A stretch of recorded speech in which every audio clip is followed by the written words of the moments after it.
Por bondade, abra sua Bíblia no livro de Neemias, capítulo de número 1. Enquanto você encontra essa passagem, eu quero de já agradecer a Deus pela oportunidade de aqui estar na manhã desse dia, manhã especial, manhã de ceia do Senhor. Tributar a Ele toda honra, toda glória, todo louvor e toda adoração. Também, nessa oportunidade, louvar a Deus pela vida do pastor presidente dessa igreja, do ministério Campo João Molevá de Itabira, pastor Carlos Roberto Lopes, assim também como vice-presidente, pastor Francisco Batista Araújo.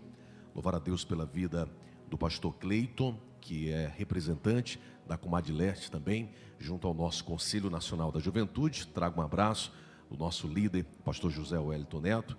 Também quero agradecer o carinho do pastor, coordenador geral de jovens e adolescentes, pastor Marterson Stanley, que foi o canal de Deus, a porta para que nós estivéssemos aqui ontem, dando início a um trabalho com a liderança de jovens e de adolescentes, um trabalho muito especial. Eu venho ali da cidade de Imperatriz, no estado do Maranhão, terra abençoada, terra quente. Sou casado com a missionária Elda, pai de uma linda menininha, a Estezinha. Amanhã estaremos em casa querendo Deus. Se o sonoplasta puder me dar um pouquinho mais de retorno, eu ficaria muito feliz. Neemias, capítulo de número 1, nos diz assim, as palavras de Neemias, filho de Acalias. E sucedeu no mês de Quisleu, no ano 20º, estando eu em Suzã, a fortaleza, que veio Anani, um de meus irmãos, e ele e alguns de Judá. E perguntei-lhe pelos judeus que escaparam e que restaram do cativeiro, e acerca de Jerusalém. E disseram-me os restantes que não foram levados para o cativeiro, lá na província estão em grande miséria e desprezo, e o muro de Jerusalém continua fendido, e as suas portas queimadas a fogo. E sucedeu que, ouvindo eu essas palavras, assustei-me, ou melhor dizendo, assentei-me, e chorei, e lamentei por alguns dias, e estive jejumando e orando perante o Deus dos céus. Capítulo 2, versículo de número 20, apenas a parte A, que nos diz assim, então lhes respondi e disse, o Deus do céu é que nos fará prosperar. Você pode repetir comigo isso? O Deus do céu é que nos fará prosperar. Feche os seus olhos, querido e amado Deus. Mais uma vez estamos diante da Tua presença, Senhor. Temos ouvido a Tua voz através dos louvores que aqui foram ministrados. Mais uma vez, me coloco em Tuas mãos como instrumento para ser boca profética na manhã desse dia ao Teu povo. Fala conosco, Pai, de uma forma muito especial, é o que nós queremos e de já te pedimos em nome de Jesus. Amém, amém e amém.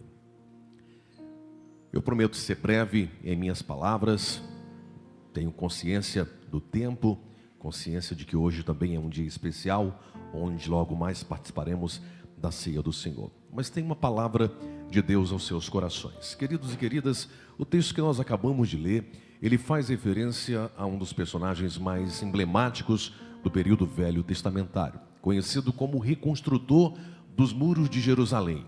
Neemias é o seu nome.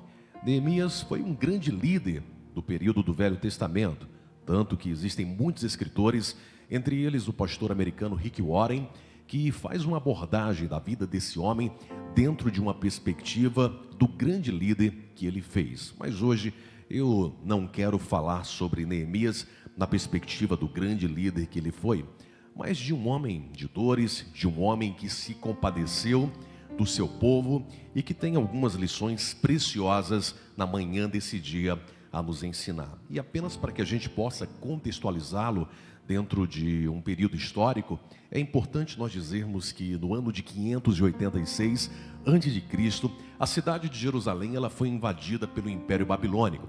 Os judeus foram deportados para a Babilônia e ali ficaram cativos há algum tempo, até que, cumprindo uma profecia registrada no livro de Isaías, ali a partir do capítulo de número 44, Deus então levanta o rei da Pérsia, por nome Ciro, e esse rei agora luta contra o Império Babilônico, e aos poucos os judeus são permitidos a eles que sejam repatriados, retornem, portanto, à sua terra natal, a Jerusalém.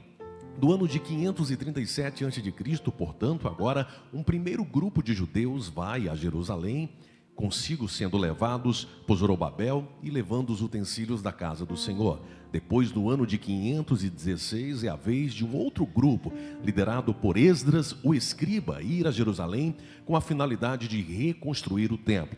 E somente no ano de 445 é que aparece esse personagem chamado Neemias, com o objetivo, com a função, com a missão de reconstruir os muros de Jerusalém.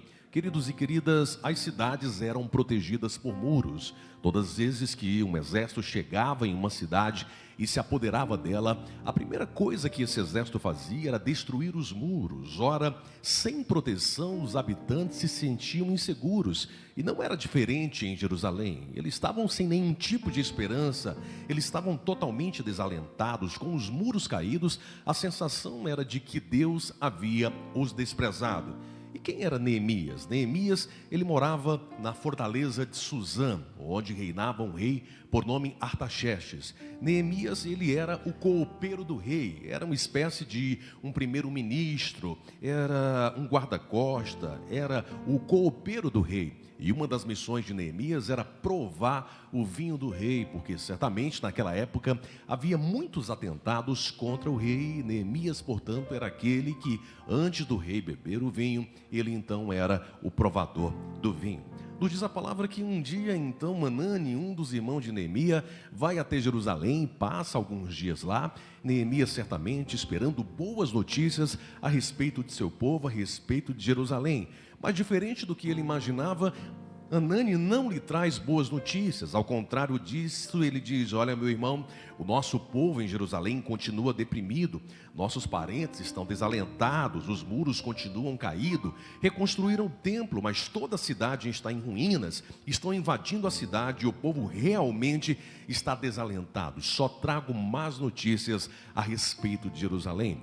A Bíblia Sagrada, no capítulo de número 1, vai nos dizer que Neemias, quando ouve essas palavras, vai lhe bater uma tristeza, a sua alma vai ficar melancólica, ele vai ficar triste, embora ele estivesse gozando dos prazeres do rei, mas saber que a sua família, saber que o seu povo não estava desfrutando de um momento tão bom em Jerusalém, isso vai lhe abater a alma, de forma que ele vai passar muitos dias chorando e lamentando diante do Deus do céu.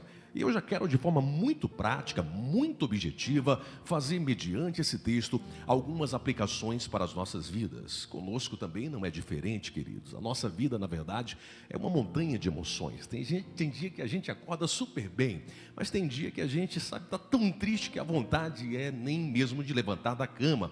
Há momentos em que tudo parece noite, em que não há mais saída, a solidão toma conta das nossas almas. Vem uma notícia triste para a nossa casa, aquilo abate a nossa alma. E o que nos resta é chorar, assim como Neemias, é lamentar, é buscar a face do Senhor. E a palavra de Deus é tão especial que o Salmo de número 30 e verso de número 5 nos diz que o choro pode durar uma noite, mas a alegria, ela vem ao amanhecer. Mesmo nos momentos difíceis, mesmo nos momentos de prova da nossa vida, nós percebemos um Deus que cuida das nossas vidas nos mínimos detalhes. Quando nós olhamos, por exemplo, para o salmista Davi, mesmo nos salmos de lamentação, mas ele nunca termina o salmo com lamentação, e sim com louvor. Por exemplo, Davi vai dizer: por que te abates, ó minha alma? Por que te perturbas dentro de mim? Mas aí ele termina dizendo assim: espera nele, confia nele, porque eu ainda o louvarei. Queridos e queridas, nós temos um Deus que cuida das nossas vidas. A Bíblia nunca nos prometeu que seriam dias fáceis, ao contrário disso, ela diz que muitas são as provações de um justo, mas de todas elas o Senhor o livra. Ela nunca nos diz que nós não passaríamos pelo vale da sombra da morte, mas nos diz: ainda que você passe pelo vale da sombra da morte, eu vou estar contigo. O Senhor nos diz: tem de bom ânimo, eu venci o mundo. Virão dias difíceis, mas é com a força do Senhor que nós certamente vamos passar por esses dias e vamos cantar o cântico da vitória. Sabe, queridos, A Bíblia Sagrada é repleta da história de homens, inclusive aqueles que estão registrados na galeria dos heróis da fé, e no capítulo 11 da carta aos Hebreus, homens de fé, mas homens que foram provados em dores de todas as formas. O próprio Davi, queridos, antes de ser rei, ele foi por 15 anos perseguido pela espada de Saul.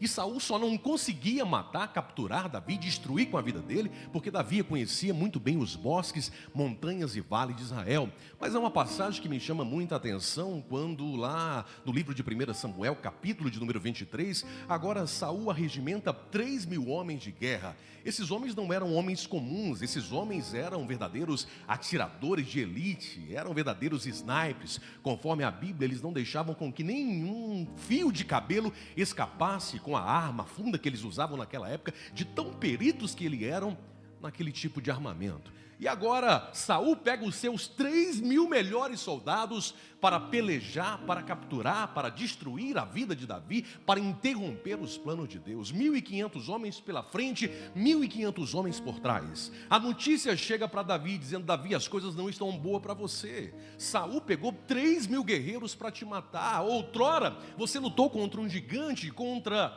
Golias, você conseguiu destruir esse gigante, mas agora não é apenas um Golias, são 3.000 guerreiros contra a sua vida. Imagine a marcha triunfal da morte se aproximando de Davi. Quantos projetos, quantas promessas, quantas coisas, e de repente a notícia chegando, o dia mau, de que a sua vida vai ser interrompida. Alguns estudiosos vão nos dizer que foi justamente nesse momento em que Davi, de alguma forma, ele se desespera, ele olha para um lado, olha para o outro, a sua alma está abatida, e então ele escreve o Salmo de número 121, quando ele olha para os montes e diz assim: eleva os meus olhos para os montes, de onde é que vai vir o meu socorro? Ele sabe que com a sua própria força, ele não vai conseguir vencer essa guerra. Ele sabe da sua fragilidade humana. Então ele olha para Deus e diz: Senhor, eu preciso de Ti, Senhor. Só Tu pode me dar vitória diante dessa situação. Então ele coloca a certeza da vitória no Senhor. E é justamente nesse momento que os céus se movem, e que diz a Bíblia Sagrada que Deus permite então que os filisteus invadam Jerusalém. A notícia chega para Saul, um mensageiro diz: ei Saul, aconteceu um problema, Saul. Os filisteus acabaram de invadir Jerusalém. Nós estamos sem soldados. Sabe os 3.000 guerreiros que tu colocaste para pelejar contra a vida de Davi? Deixa Davi de lado, com ele a gente resolve depois. Vamos salvar Jerusalém. Deus dá, portanto, uma ordem do céu. Os guerreiros têm que partir em retirada e voltar para Jerusalém. A notícia agora chega para Davi: Davi, tranquiliza o teu coração. Deus já criou uma situação para livrar a tua vida. Ninguém vai matar o teu ministério. Ninguém vai matar os planos que Deus preparou para você. Aí Davi agora, com a certeza do que Deus fizera, ele continua o seu salmo dizendo: ah, sim, agora eu sei que o meu socorro vem do Senhor, que fez os céus e a terra. Não deixará vacilar o teu pé. Aquele que te guarda não tosquenejará. Eis que não tosquenejará, nem dormirá o guarda de Israel. O Senhor é quem te guarda, o Senhor é a tua sombra à tua direita. O sol não te molestará de dia, nem a lua de noite. O Senhor te guardará de todo mal. Ele guardará a tua alma. O Senhor guardará a tua entrada e a tua saída, desde agora e para todo sempre. Aleluia. Aleluia. Vale a pena servir a esse Deus. Vale a pena confiar nele. Saber que nós temos um Pai que, como um bom Pai, provê as nossas necessidades. Saber que, como um bom Pai, Ele também nos protege de todo o mal. Saber que, como um bom Pai, se precisar, Ele nos corrige, porque o Pai que ama também corrige.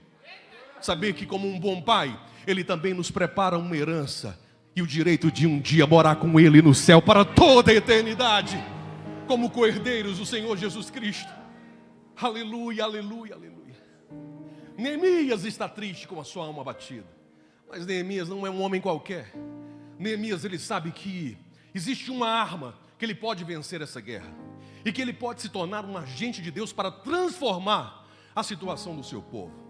Então, já que com as armas naturais ele não pode resolver, ele disse: eu vou usar as armas espirituais. Ele vai dobrar o seu joelho, e ele vai passar muitos dias orando e buscando ao Senhor em jejum e em oração. Queridos e queridas, a oração é a maior força que atua na terra. Orar é conectar o altar com o trono, é unir a fraqueza humana à onipotência divina.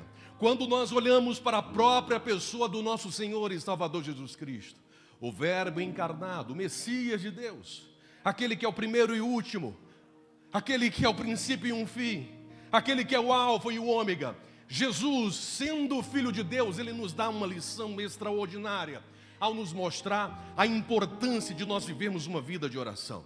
Em apenas alguns capítulos do livro de Lucas, do livro do Evangelho de Lucas, eu separei aqui algumas passagens onde nós vemos Jesus dedicando a sua vida através de uma vida de oração. Lucas 5,16 vai nos dizer assim: mas Jesus retirava-se para lugares solitários e orava. Lucas 6,12 nos diz assim: num daqueles dias, Jesus saiu para o monte a fim de orar e passou a noite inteira orando. Lucas 9,18 diz assim: certa vez Jesus estava orando em particular, e com ele estavam os seus discípulos. Lucas 9,28, aproximadamente 8 dias depois de dizer essas coisas, Jesus tomou consigo a Pedro, João e Tiago e subiu ao monte para orar. Lucas 11,1 diz: certo dia Jesus estava orando em determinado lugar. Se Jesus, o Filho de Deus, sabia da importância de se conectar com o Pai através da oração, imagina eu e você, queridos. Imagina eu e você. A oração é a chave da vitória para as nossas vidas. Se relacionar com o Pai, viver com o Pai.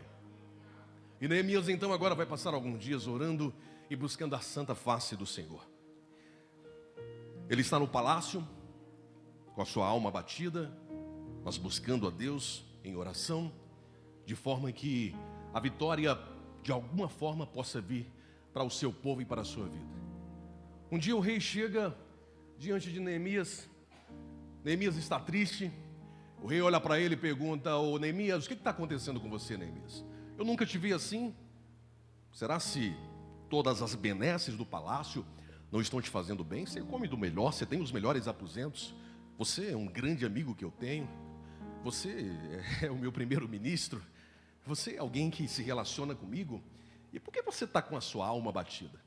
Então Neemias agora cria coragem, aproveita aquela oportunidade e diz assim: ó meu rei, tu vives para sempre, mas como poderia eu não estar bem ou estar feliz se Jerusalém, a cidade, sepulcro dos meus pais, está em total desesperança, em crise, em desalento? Como poderia eu, ó meu rei, estar dessa forma, sabendo que o meu povo, que a minha família, que a minha parentela está sofrendo demasiadamente? Agora o rei olha para Neemias e fica comovido com aquela história e faz uma pergunta a ele e diz: ô Neemias, o que queres que eu te faça? O que eu posso fazer para mudar essa situação? Neemias agora dá um respiro bem profundo, olha lá na pupila dos olhos do rei e diz: já que você me perguntou, eu não vou perder essa oportunidade, porque oportunidade é uma coisa que vem e passa, pode até vir outra, mas aquelas que passam não voltam jamais. Então Neemias vai dizer: ó meu rei, tu vives para sempre, mas permita que eu vá a Jerusalém, devolver a esperança para o meu povo. Permita que eu vá a Jerusalém, reconstruir os muros da cidade. Me dê madeira do bosque para que eu possa reconstruir as portas da cidade. Me dê cartas para que eu possa apresentar aos governadores da Além Rio, para que se alguém quiser impedir esse plano, eu possa apresentar as cartas do rei, e que eu vá a Jerusalém reconstruir os muros. O rei olha para ele e diz: é só isso que você precisa? Então você pode ir, pode cumprir a sua missão. Vá até Jerusalém e mude a história do seu povo e reconstrua os muros. O rei poderia muito bem não ter concordado com essa história. O rei poderia ter mandado prender Neemias. O rei poderia ter ficado chateado com ele. Mas se tem uma coisa que havia entre a pessoa de Neemias e o rei, para fazer com que o rei desse autorização para que Neemias chegasse no seu plano final, é que Neemias tinha relacionamento com o rei. Deixa eu fazer uma aplicação para a sua vida, querido. Você quer ter vitória na sua vida? Você quer ter prosperidade? Quando eu falo de prosperidade, não estou falando só de prosperidade financeira, estou falando de prosperidade em todas as áreas da sua vida. Você quer ver a salvação entrar lá dentro da sua casa? Você quer ver o milagre que você tanto precisa acontecer na tua história? Desenvolva relacionamento com o rei. Eu não estou falando dos reis aqui da terra, eu estou falando do rei dos reis e senhor dos senhores, o nosso Senhor Jesus Cristo de Nazaré. Você precisa ser amigo do rei. Deus me traz aqui nessa manhã para liberar uma palavra profética de vitória sobre sua vida, mas de uma mesma forma confrontar você e dizer que Ele está com saudade do seu relacionamento íntimo com Ele. Ele está com saudade de um tempo maior de oração. Ele está com saudade de um tempo maior de aplicação da sua vida nas Escrituras Sagradas. Ele está com saudade de você, de um tempo de relacionamento. Quando nós olhamos para a Bíblia Sagrada, nós vamos perceber a história de grandes homens, como Enoque, fez parte ali das primeiras gerações da humanidade. Enoque andou com Deus, tinha relacionamento com o rei. Nós vamos perceber, sabe, Moisés, que conversava face a face com o Senhor. Nós vamos perceber Davi, o homem segundo o coração de Deus. Algumas pessoas se perguntam, meu Deus, como é que Davi, um homem que se tornou um homicida, se tornou um adúltero, e mesmo assim ele ainda era chamado de homem segundo o coração de Deus. Mas quando nós olhamos para a história de Davi, queridos, nós vamos perceber que Davi tinha um coração contrito. E é um coração contrito e quebrantado, Deus não resiste. Quando Davi entrava na presença do rei, ele colocava toda a sua vida, toda a sua alma, ele quebrantava o coração do Senhor. E tem uma passagem que eu acho interessante no Salmo de número 51, após do momento em que Davi ele peca com Batseba, e Davi ele vai reconhecer o seu pecado, ele vai dizer, Senhor, eu sei que em pecado eu nasci, e assim me fez a minha mãe, mas me limpa, me sara. E o Salmo vai sendo cantado ali, mas tem uma parte que eu acho sensacional, e aqui permita-me fazer uma conjectura, quando em determinado momento, Davi vai dizer o seguinte, Senhor, eu sei que eu pequei, eu sei que eu não presto, Senhor, Deus, se Tu quiseres, tira tudo de mim, tira o meu reino, tira as minhas vestes reais, se Tu quiser, tira de mim os meus bens, tira de mim as minhas posses, tira de mim a minha saúde, tira de mim todas as coisas dessa terra. Eu só te peço uma coisa, Senhor, não tira de mim a Tua presença, nem afasta de mim o Teu Santo Espírito. Você pode viver sem um carro novo, você pode viver sem o melhor alimento, você pode viver sem uma roupa de marca, você pode viver até sem uma saúde perfeita, mas sem a presença de Deus nós não podemos viver. Sem a presença do Espírito Santo, nós não conseguimos chegar em lugar algum. Alamacantaralabachuriandalai. Anamaturianduricantalamasuriandalai. Uribicantalamaturicantoriribicantalamasuriandalai. Isso me faz lembrar, queridos, quando, alguns anos atrás, eu tive uma experiência tremenda. Um dia, nós estávamos no final de um congresso de missões ali na cidade de Imperatriz. Um pastor aqui de Minas Gerais, chamado Jander Magalhães, de Ipatinga, Ipanema, estava pregando no nosso congresso. Final da festa, domingo à noite, fui levar o pastor Jander para jantar. Terminamos o jantar, deixei o pastor Jander no hotel. 10h30, 11 horas da noite, meu telefone toca. Era o pastor Jander me ligando, dizendo, meu filho, meu voo é 3h30 da manhã, mas aconteceu um problema. Eu estive na tarde de hoje almoçando na casa do secretário de missões, do pastor Ramos, e eu deixei a minha máquina fotográfica que o meu filho trouxe da América, e eu precisaria que você trouxesse para mim esse objeto. Eu liguei para o pastor Ramos, o secretário de missões da nossa igreja, ele disse, não, tudo bem, pode vir aqui. Distava aí cerca de 6 a 7 quilômetros, mas eu disse, ele está acordado, eu vou buscar. Quando eu dou meia volta no quarteirão, de repente eu passo em frente a uma praça, conhecida como Praça Brasil, ali na cidade de Imperatriz, Maranhão. O sinaleiro estava vermelho, eu parei. Do lado havia uma farmácia aberta, havia uma praça na frente. E então os vidros do meu carro estavam fechados. De repente um garotinho, muito bonitinho, por sinal, bate no vidro do meu carro. Eu abro meio vidro e disse, pois não, garoto. Ele disse, tio, me dá um dinheiro. Eu falei, você quer um dinheiro essa hora, rapaz? Ele disse, eu quero comprar um remédio. E alguém, 11 horas da noite, pedindo dinheiro para você, uma criança, você imagina logo que é para comprar drogas ou outras coisas parecidas. Eu falei, não estou acreditando muito nesse garoto, não. Mas peguei uma moedinha de R$1 que estava ali sobrando, por um desencargo de consciência. Eu fui e dei aquela moeda de R$1 para aquele garoto. E fui embora. Deus te abençoe. Andei mais ou menos uns 80 a 100 metros, quando de repente eu ouço uma voz do céu dizendo, pare o seu carro e volte e ouça o que aquele garoto tem a lhe dizer. Eu não quis dar muita atenção àquela voz. Andei mais alguns metros, quando novamente o Espírito Santo de Deus falou comigo tremendamente. Foi uma das vezes que eu ouvi mais clara a voz de Deus. Deus dizendo, volte e ouça o que aquele garoto tem a lhe dizer. Eu dei meia volta, cheguei para aquele garoto e disse: me conte a sua história, qual é o seu nome? Ele me chamava de tio por educação e disse: tio, eu me chamo Yuri. Eu disse: Yuri, quantos anos você tem? Ele disse: eu tenho 11 anos de idade, tio. Eu disse: qual é o seu problema? Ele disse: tio, é porque a minha mãe me abandonou quando eu ainda era muito novinho. Eu moro só com o meu pai é um senhorzinho de idade. E nós temos na nossa casa uma máquina de xerox, uma fotocopiadora. E nós fazemos disso o nosso trabalho. Nós tiramos xerox para as pessoas, elas nos pagam, e é com esse dinheiro que a gente compra os nossos alimentos. Mas a máquina de xerox tem uma semana que quebrou, tio. Nós não tivemos dinheiro para consertar. O alimento começou a faltar em nossa casa. Mas sabe, tio, eu não estou aqui atrás de alimento. Em casa só tem um pouquinho de arroz e alguns outros condimentos mais. Mas eu não estou aqui atrás de comida. O que eu quero mesmo é comprar um remédio para o meu pai. Porque o meu pai, ele tem uma série de problemas. E ele usa um remédio controlado. E o médico disse para ele que se ele ficar um dia sem tomar o remédio dele, ele vai morrer. E a única coisa que eu tenho, tio, é o meu pai. Eu não quero perder o meu pai. E o remédio acabou ontem. Irmãos, me deu uma dor tão grande quando eu vi a sinceridade daquele garoto.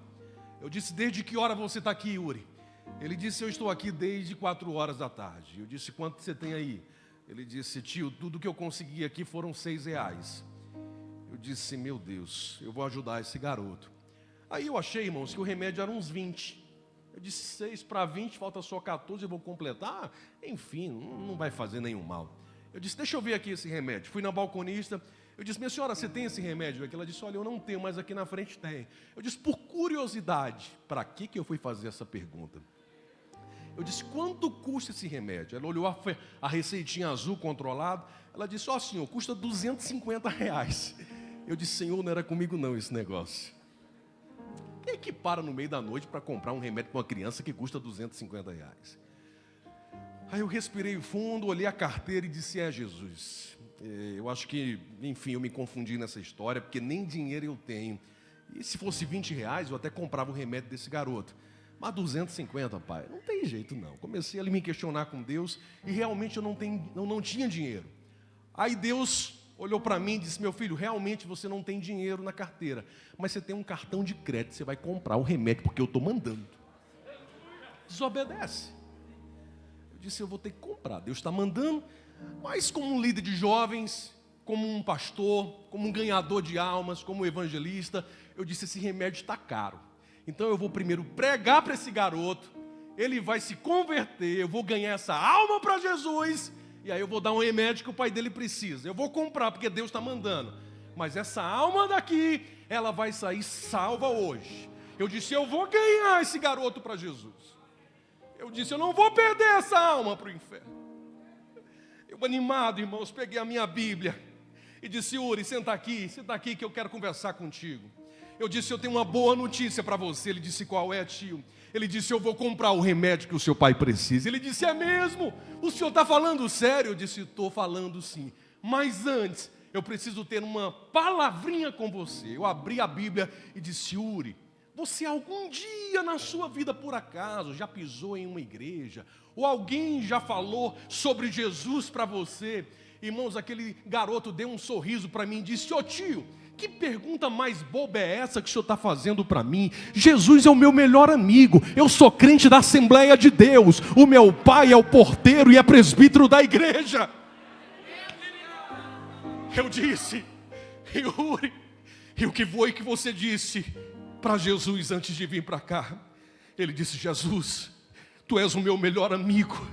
São 4 horas da tarde, eu só tenho 11 anos de idade. Eu não tenho dinheiro nem para ir para o centro. Eu não sei nem quanto é que custa esse remédio, mas eu sei que é muito dinheiro e eu não tenho como conseguir esse dinheiro. Mas eu conheço um Deus, mesmo tendo só 11 anos de idade, que ainda cuida dos seus filhos e que ainda atende a oração de uma criança. E eu só vou voltar para casa na hora que tu levantar um filho teu nessa cidade para providenciar o milagre que eu preciso para o meu pai.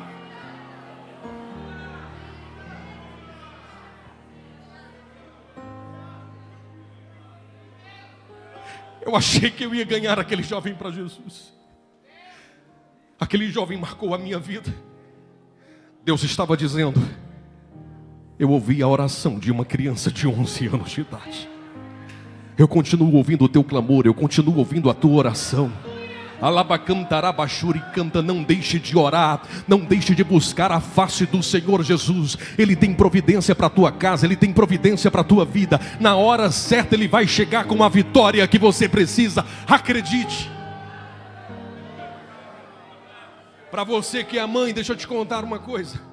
Para você que é mãe, que tem orado pelo seu filho que está nas drogas, que está desviado dos caminhos do Senhor, e que às vezes se pergunta: meu Deus, parece que as minhas orações não têm tido efeito. Eu sou órfão de pai e mãe, queridos.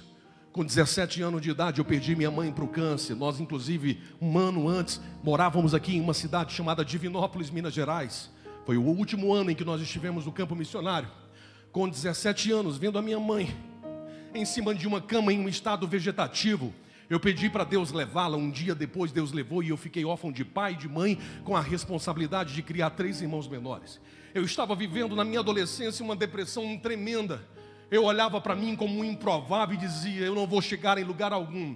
Um dia no meio da igreja, quando eu estava pensando, pedindo para Deus tirar a minha vida, porque eu não tinha mais perspectivas de viver. Um dia no meio da pregação, então o homem de Deus, o pregador da noite, para e diz: Luarã, irmãos, Luarã só tem um, entendeu? Eu disse: não pode ser outro. Eu levantei.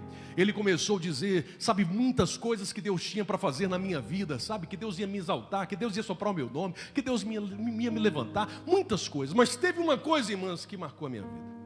Foi quando ele disse assim: as orações da tua mãe estão em minhas mãos como incenso.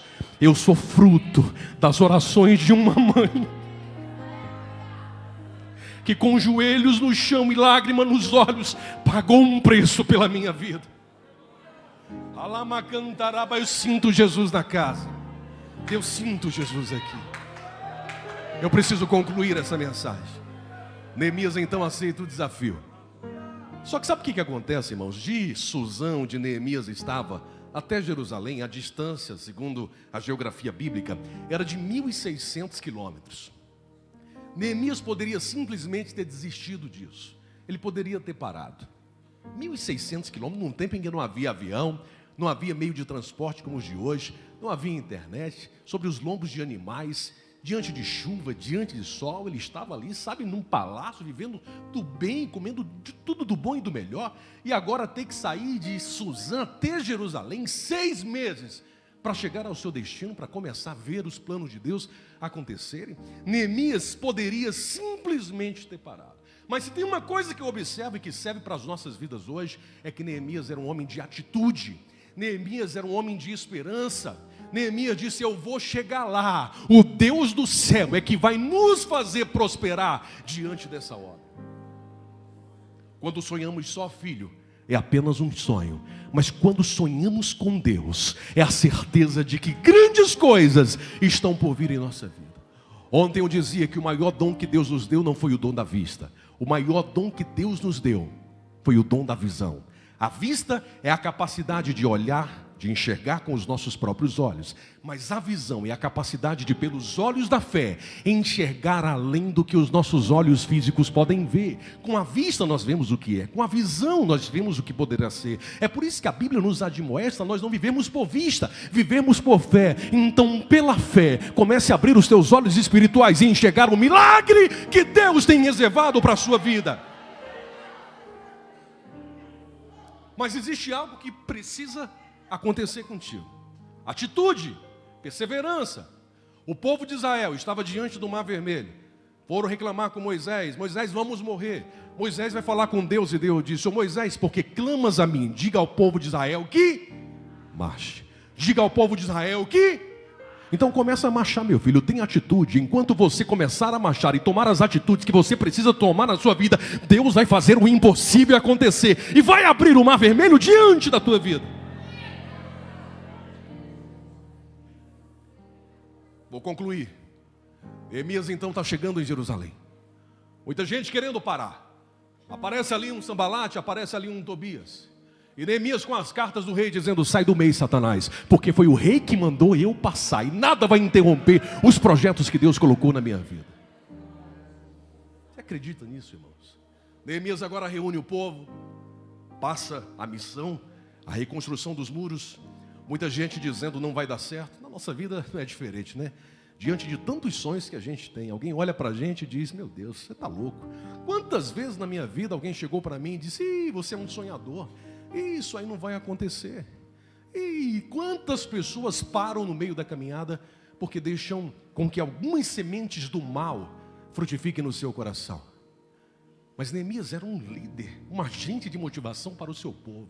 Alguns desvaneciam a sua fé, alguns queriam parar, mas Neemias estava lá dizendo ao seu povo: não, não, não, o inimigo não vai nos parar, vai dar certo sim, nós não podemos parar, está difícil, mas nós vamos chegar lá, vem críticas, vem dificuldades, mas nós vamos chegar, o inimigo não vai nos deter, é pela força do Senhor que a gente vai ver o sobrenatural e extraordinário acontecer nas nossas vidas. Fica de pé, eu quero orar por você. Diz a Bíblia que em 52 dias os muros de Jerusalém foram reconstruídos. A paz voltou para o povo. Eles se sentiram seguros, com esperança. Neemias foi um agente de Deus para mudar aquela situação da sua casa. Sabe, queridos, esses muros caídos, quem sabe hoje representem tantas coisas na sua vida. Quem sabe você chegou aqui hoje dizendo: Senhor, estou tão acabado, tão triste, eu estou só os cacos. Senhor, aquele problema tem destruído o meu coração. Quem sabe essa noite foi uma noite que você não conseguiu dormir direito diante das preocupações. Quem sabe os muros caídos representem um casamento fracassado ou à beira de um divórcio. Quem sabe os muros caídos representam uma enfermidade que está abalando a tua alma. Quem sabe os muros caídos representem um desânimo ministerial de alguns que estão dizendo: Senhor, eu acho que o meu tempo está acabando. Mas eu venho como profeta de Deus aqui hoje entregar uma palavra para você. O reconstrutor dos muros, o Espírito Santo de Deus está aqui para trazer novidade de vida para a tua casa, para trazer novidade de vida para o teu ministério, para trazer novidade de vida para o teu coração e dizer: fica tranquilo, eu estou cuidando da tua casa, eu estou cuidando da tua vida. Senhor meu Deus, Pai eterno, Deus bendito, Senhor, ouvimos a tua palavra e temos o entendimento que tu cuida, Senhor, dos mínimos detalhes da nossa vida, que tu ouve ainda a nossa oração em que ninguém vai atrapalhar, vai impedir os planos, Senhor, que no céu tu já reservaste para as nossas vidas. Senhor, eu libero uma palavra de vitória sobre os teus filhos e filhas. Senhor, onde estiver alguém, Senhor, com enfermidade, seja física ou seja emocional, vai trazendo cura nesse momento, vai trazendo, Senhor, o bálsamo de Gileade, vai restaurando sonhos, vai trazendo, Senhor, um novo ânimo aos corações e a certeza de que nós temos um Deus que mesmo em meio aos problemas da vida, Ele nos diz: não desista, não pare de lutar, não é hora de desistir, é hora de marchar, é hora de avançar e ver o sobrenatural de Deus acontecendo. Receba essa palavra em nome do Senhor Jesus.